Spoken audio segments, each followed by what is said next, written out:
Hey guys, Tamisha here with Toolbox Divas, and today I'm going to show you how to make a two-tiered heart cupcake stand. So we're going to start out by cutting out a template for two heart shapes. We're going to use one big heart and one small one. You can find a link to the template of the heart listed in the description column.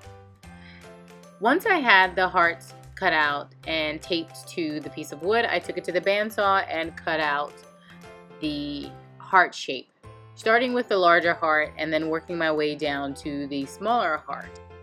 You don't need a bandsaw to make the cuts for the heart. You can actually do this with a jigsaw. With the hearts cut, I began to shape them and smooth them out with the sander, starting with the combination sander and then the orbital sander. Using an 80 grit and working my way down to a 220 grit sandpaper, so that I could get a really smooth, rounded finish. With the heart sanded and smooth, I marked the center of the bottom of the smallest heart. And on the top of the larger heart, I marked in the right corner where I would be making my drill marks.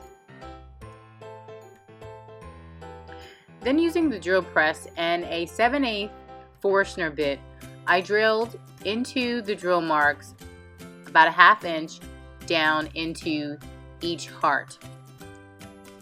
I glued the larger heart to the smaller heart using a 7/8 inch dowel cut at 5 inches and let it sit for 24 hours. The next day I came back and sanded down any imperfections and any glue marks and proceeded to try out a new dye that I had, wood dye that I had. I really liked the color and the tone of this dye. I didn't have a really good spray bottle on hand, but I used a travel spray bottle that I had and just made it work. But I really like the color and the overall tone. The link to this dye that I use by Trans Tint is listed in the description box. And after I had sealed the cupcake stand, I applied some felt stickers to the bottom and I was done.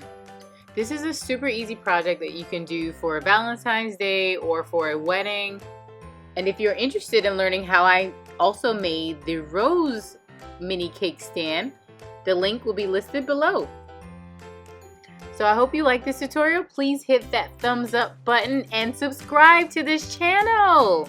And don't be shy, guys. Follow us on Instagram and Twitter at Toolbox Divas. You can also find us on Facebook at Toolbox Divas. Alright guys, till next time.